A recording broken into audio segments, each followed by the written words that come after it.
నా పేరు హైమావతి. ముందుగా ఇదేంటో మీ అందరికీ తెలుసా? ఏంటి? ఈరోజు మనం అందరం ఉదయాన్నే రాత్రి బైబిల్ చదువుతున్నామంటే, బైబిల్లో అన్ని విషయాలు తెలుసుకోగలుగుతున్నామంటే, దేవుడి గురించి మనం తెలుసుకొని దేవుడు వెంట నడవగలుగుతున్నామంటే కారణం ఎవరో మీకు తెలుసా?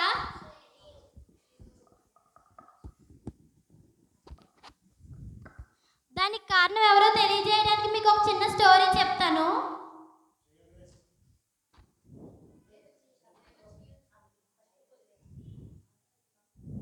ఇక్కడ చూస్తున్నారు కదా, ఈ అమ్మాయి పేరు మేరీ జోన్స్. ఈ అమ్మాయి కూడా మనలాగే ఎంతో చలాకీగా చర్చికి రోజు వెళ్తూ అక్కడ వాక్యాన్ని వింటూ ఎంతో దేవుడి పట్ల భక్తి మరియు భయంతో ఉంది. మేరీ జోన్స్కి దేవుడు అంటే ఎంతో ఇష్టం. మేరీ వాళ్ళది చాలా పేద కుటుంబం. వాళ్ళు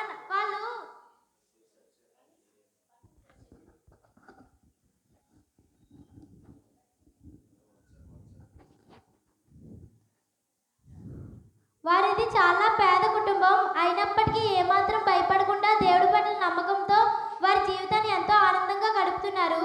మేరీ వాళ్ళ నాన్న అమ్మ చేనేత పని చేస్తూ ఉంటారు. మేరీ వాళ్ళ నాన్నగారికి రాను రాను ఆరోగ్యం బాగోకపోవడం వల్ల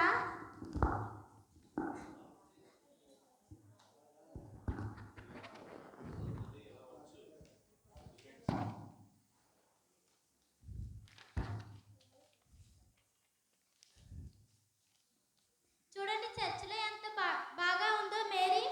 మేరీ వాళ్ళ నాన్నగారిది రోజు ఆరోగ్యం బాగోకపోవడం వల్ల వారి నాన్నగారు ఎక్కడికి నడవలేకపోవడం వల్ల ఇంట్లోనే ఉండేవారు.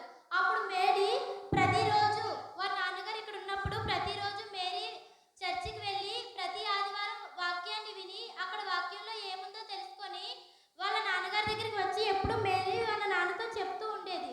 మరియు మేరీ వాళ్ళ నాన్నగారు ఆరోగ్యం బాగోకపోవడం వల్ల చేనేత పని అంతా కూడా వాళ్ళ అమ్మగారే చేసేవారు. అప్పుడు ఇంట్లో పనంతా కూడా మేరీ పైన పడి ఉండేది. కానీ ఏమాత్రం బాధపడకుండా మేరీ ఆ కష్టాలన్నింటినీ కూడా నవ్వుతూ సంతోషిస్తూ దేవుడి మీద భక్తితో దేవుడు ఏదో ఒక రోజు తనను ఒక మంచి స్థాయికి తీసుకెళ్తాడని కోరుకుంటూ ఇంట్లో పనిని చేస్తూ దేవుడు వాక్యాన్ని ఎప్పుడూ బాగా చదువుకుంటూ మరియు అవన్నీ నెమరు వేసుకుంటూ ఉండేది. మేరీ వారి అమ్మగారు ఒక రోజు చర్చికి వెళ్ళి వస్తూ ఉండగా వాళ్ళ అమ్మగారు పడిపోతే మేరీ లేవదీస్తుంది. అప్పుడు లేవదీసినప్పుడు వాళ్ళ అమ్మగారు ఒక విషయాన్ని చెప్తారు మేరీతో. అమ్మ మేరీ, మన జీవితంలో కూడా ఎన్నో కష్టాలు వస్తూ ఉంటాయి, కానీ దేవుడు వాటి నుంచి లేవదీస్తాడు. అలాంటి ఆపదలు మనకి రాకుండా చేస్తాడు. దేవుడి మీద నమ్మకం విశ్వాసం రెండూ కలిగి ఉంటే మనకి ఎలాంటి కష్టాలు ఎప్పుడు రావు అని చెప్తూ ఉంటుంది. అప్పుడు మేరీ కూడా ఎంతో నమ్మి, ఓహో దేవుడు మనకి కష్టాలను రానివ్వకుండా చేయాలి అంటే మనం దేవుడి మీద ఎంతో నమ్మకం విశ్వాసంగా ఉండాలి. మొదటగా దేవుడు మనకి ఎలాంటి కష్టాలు రానివ్వడం గట్టిగా నమ్మితే దేవుడు రానివ్వడం అని చెప్పేసి ఎంతో గట్టిగా నమ్ముతూ ఉంటుంది. అప్పుడు మేరీ వాళ్ళ ఇంటికి ఒక రోజు మిసెస్ హెవెన్స్ అనే ఒక వ్యక్తి వచ్చి మేరీ దేవుడి పట్ల చూపిస్తున్న శ్రద్ధని, మేరీ దేవుడి దగ్గర ఉన్న వినయాన్ని చూసి, అమ్మ మేరీ, నీ దగ్గర చదువుకోవడానికి బైబిల్ లేదు కదా, రోజు మా ఇంటికి వచ్చి చదువుకో, అప్పుడు నీకు దేవుడి గురించి ఇంకా తెలుసుద్ది, అప్పుడు నువ్వు ఎంతో మందికి చెప్పగలుగుతావు అని చెప్పేసి ఎంతో బాగా చెప్తుంది. అప్పుడు మేరీ కూడా మొదట్లో చాలా ఆనందపడుతుంది, ఎందుకంటే తనకి బైబిల్ చదువుకోవడానికి అవకాశం వచ్చింది కాబట్టి. కానీ కాసేపు అయ్యాక తనకు ఒక విషయం గుర్తుకొస్తుంది. ఏంటంటే మేరీకి చదవడం కానీ రాయడం కానీ రాదు. వాళ్ళ ఊర్లో ఎలాంటి స్కూల్ లేనందువల్ల మేరీ ఎప్పుడు స్కూల్కి వెళ్ళలేదు, చదువుకోలేదు, రాయలేదు. అప్పుడు దేవుణ్ణి తను కోరుకుంటుంది. అప్పటికి తనకి 6 years. అప్పుడు మేరీ ప్రార్థన చేస్తున్నప్పుడు, యేసయ్యా నా కోసం ఒక స్కూల్ని ఏర్పాటు చేయండి, నేను చదువుకోగలిగేలా ఉండాలని చేయండి, మీరే నాకు చదువుని రాతని నేర్పించండి అని ఎంతో బ్రతిమాలుతూ దేవుణ్ణి కోరుకుంటుంది.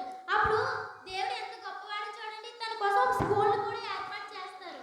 ప్రతిరోజు 7 కిలోమీటర్లు నడిచి వెళ్ళి వస్తూ ఎంతో బాగా 5 నెలల్లో తన చదువు మొత్తాన్ని రాయడం మరియు చదవడం ఎంతో బాగా నేర్చుకుంటుంది.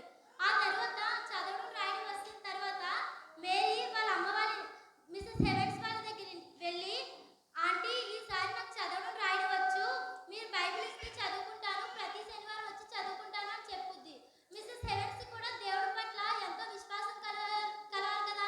విశ్వాసులు ఎప్పుడు కూడా దేవుడి గురించి అందరికీ తెలియాలని, దేవుడి గురించి ఎంతో మందికి చెప్పాలని కోరుకుంటారు కదా. ఆవిడ కూడా ఓకే అమ్మ ప్రతి శనివారం వచ్చి చదువుకొని చెప్పేసి చెప్తూ ఉండేది. ప్రతి శనివారం మిసెస్ హెవెన్స్ వాళ్ళ ఇంటికి వెళ్ళి చదువుకుంటూ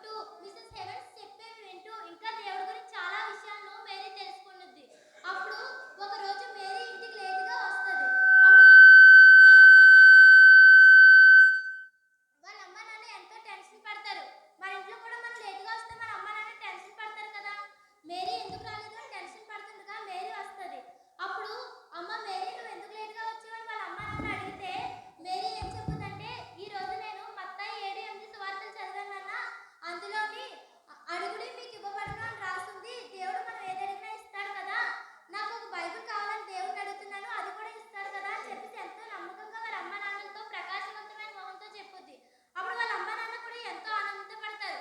ఎందుకంటే మేరీకి దేవుడి పట్ల ఉన్న భక్తి విశ్వాసాన్ని చూసి కొన్ని రోజులకి మేరీకి తనకంటూ ఒక బైబిల్ కావాలనే ఆశ కలుగుద్ది. వాళ్ళ అమ్మ నాన్నలతో వచ్చి అమ్మ నాకు ఒక బైబిల్ కావాలి అని అడుగుద్ది. వాళ్ళ నాన్న ఏం చెప్తారంటే మనం అంత డబ్బున్న వాళ్ళం కాదు, బైబిల్ కొనుక్కునేంత డబ్బు స్తోమత మన దగ్గర లేదు, కాబట్టి నువ్వు బైబిల్ కొనుక్కోవాలనే ఆలోచన దేవుడితో చెప్పు, దేవుడే నీకు బైబిల్ ఇస్తాడు అని చెప్పేసి వాళ్ళ నాన్నగారు చెప్తాడు. అప్పుడు మేరీ ఏమనుకుందంటే నేను ఏదో ఒకలా కష్టపడి బైబిల్ కొనుక్కోవడానికి డబ్బులు సంపాదిస్తాను, ఆ డబ్బులతో బైబిల్ కొనుక్కుంటాను అని చాలా గట్టిగా నమ్మకంగా చెప్తుంది. రోజు ప్రార్థన చేసుకుంటూ ఇళ్లలోని చిన్నపిల్లలను చూస్తూ 6 సంవత్సరాలు కష్టపడి బైబిల్ కొనుక్కోవాల్సిన డబ్బులు సంపాదించేస్తుంది. ఆ తర్వాత డబ్బులు సంపాదించిన తర్వాత వాళ్ళ నాన్నగారి దగ్గరికి వచ్చి నాన్న ఈ రోజు నా దగ్గర డబ్బులు ఉన్నాయి, మీరు బైబిల్ కొనడానికి తీసుకువెళ్ళండి అని అడుగుద్ది. అప్పుడు వాళ్ళ నాన్నగారు చెప్తారు నీ దగ్గర డబ్బులు ఉన్నప్పటికీ కూడా బైబిల్ మనం ఎక్కడ కొనుక్కోవాలో మనకు తెలియదు, నువ్వు వెళ్ళి పాస్టర్ గారిని అడుగు, ఆయన నీకు చెప్తారని చెప్పేసి చెప్తారు. అప్పుడు ఎంతో ఆనందంగా చర్చికి వెళ్ళి పాస్టర్ గారిని అడిగితే పాస్టర్ గారు చెప్తారు మన ఊరికి దూరంలో 20 కిలోమీటర్ల దూరంలో బాలా అనే ప్రాంతం ఉంది, ఆ ప్రాంతంలో మిస్టర్ చార్లెస్ అనే ఒక వ్యక్తి బైబిల్స్ అమ్ముతూ ఉంటాడు, నువ్వు వెళ్ళి అక్కడ బైబిల్ కొనుక్కో అని చెప్తారు. చెప్తే తిని ఎంతో ఆనందపడుద్ది. కానీ ఒక ఆడపిల్ల బయటికి ఒక్కరిదే వెళ్ళలేదు కదా, 20 కిలోమీటర్లు నడిచి చాలా దూరం, వాళ్ళ నాన్నగారు రావడానికి కూడా అవదు. కానీ దేవుడిని ఎంతో నమ్మి దేవుడు ఎక్కడైనా తనకు తోడుగా ఉంటాడని నమ్మి వాళ్ళ తల్లిదండ్రులు కూడా బాలా అనే ప్రాంతానికి పంపిస్తారు.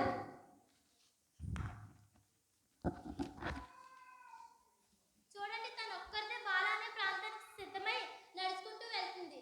అలా నడుచుకుంటూ వెళ్ళేసరికి బాలా అనే ప్రాంతం చేరుకునేసరికి రాత్రి అయిపోయినప్పటికీ కూడా ఎంతో కష్టపడి నడిచి కాళ్ళకు పుండ్లు వచ్చి రక్తం వచ్చినప్పటికీ కూడా ఏమాత్రం బాధపడకుండా బైబిల్ కొనుక్కోవాలనే ఆశతో నడుచుకుంటూ వెళ్ళి బైబిల్ కొనుక్కోవడానికి మిస్టర్ ఎడ్గాన్స్ వాళ్ళ ఇంటికి వెళ్తూ ఉంటుంది. అక్కడ మిస్టర్ ఎడ్గాన్స్ వాళ్ళ ఇంటికి వెళ్ళిన వెంటనే మేరీ మిస్టర్ ఎడ్గాన్స్ వాళ్ళ ఇంటికి వెళ్ళి ఇలా నేను బైబిల్ కొనుక్కోవడానికి వచ్చాను, చార్లెస్ గారి ఇంటికి తీసుకెళ్ళండి అని ఎంతో బాగా అడుగుద్ది. అప్పుడు మిస్టర్ ఎడ్గాన్స్ చెప్తారు మేరీ దేవుడి పట్ల చూపే వినయాన్ని చూసి అమ్మ నిన్ను రేపు తీసుకువెళ్తాను, ఈ రోజు రాత్రి అయిపోయింది కదా రేపు వెళ్ళి కొనుక్కుందు కానీ అని చెప్తారు. కానీ మేరీకి బైబిల్ కొనుక్కోవాలని ఆశ చాలా గట్టిగా ఉంది కదా, లేదు అంకుల్ నేను ఈ రోజే కొనుక్కుంటాను అని చెప్పేసి చెప్పుద్ది. కానీ మిస్టర్ ఎడ్గాన్స్ మాత్రం రేపే తీసుకువెళ్తాను అని చెప్తే ఇంకా తప్పక పెద్దల మాట కూడా వినాలి కదా, విని ఇంకా అక్కడ ఉండిపోద్ది. అప్పుడు మిస్టర్ ఎడ్గాన్స్ తర్వాత రోజు మిస్టర్ చార్లెస్ వాళ్ళ ఇంటికి తీసుకువెళ్తారు. ఇదిగోండి చార్లెస్ ఎలా కలుస్తుందో మిస్టర్ ఎడ్గాన్స్ చార్లెస్ గారిని పరిచయం చేస్తారు మేరీకి. అప్పుడు పరిచయం చేసిన తర్వాత మేరీ వెళ్ళి తన కథను మొత్తం చెప్తుంది. తను ఎలా బైబిల్ కొనుక్కోవాలనుకుందో, ఎంత కష్టపడిందో ఇదంతా చెప్తే మిస్టర్ చార్లెస్ కూడా చాలా ఆనందపడతారు. ఈనాటి రోజుల్లో ఇంత చిన్నపిల్లలు కూడా దేవుడి పట్ల ఇంత శక్తి మరియు భక్తితో ఉన్నారా, ఇది చాలా గొప్ప విషయం అని చెప్పేసి మేరీని ఎంతో పొగిడి, కానీ ఒక విషయం చెప్తారు మేరీతో, నువ్వు ఎంతో గొప్ప నమ్మకంతో ఉన్నావు, దేవుడి పట్ల బైబిల్ కొనుక్కోవాలని ఎంతో ఆశ కలిగి ఉన్నావు, కానీ నా దగ్గర ఉన్నది ఒకే ఒక బైబిల్, ఆ 3 బైబిల్స్ ఉన్నాయి, అవి కూడా ఆర్డర్ చేసుకున్నారు వాళ్ళకి అమ్మే వాళ్ళు, ఇప్పుడు నీకు ఇవ్వడానికి కుదరదు అని చెప్తారు. అప్పుడు వెంటనే మేరీ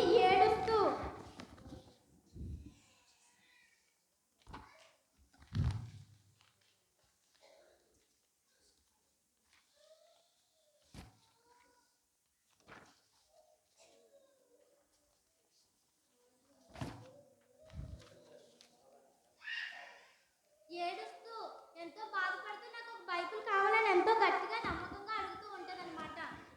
నాకు ఒక బైబిల్ కావాలి ఇవ్వండి అని చెప్పేసి అలా అడుగుతూ ఉండగా మిస్టర్ చార్లెస్ కూడా కృషించిపోయి ఓకేలే నీకు ఒక బైబిల్ ఇచ్చి నేను వారికి ఏదో ఒకలా సమాధానం చెప్పుకుంటాను అని చెప్పేసి ఒక బైబిల్ ఇస్తారు. ఇచ్చిన తర్వాత ఆ బైబిల్ తీసుకొని ఎంతో ఆనందంగా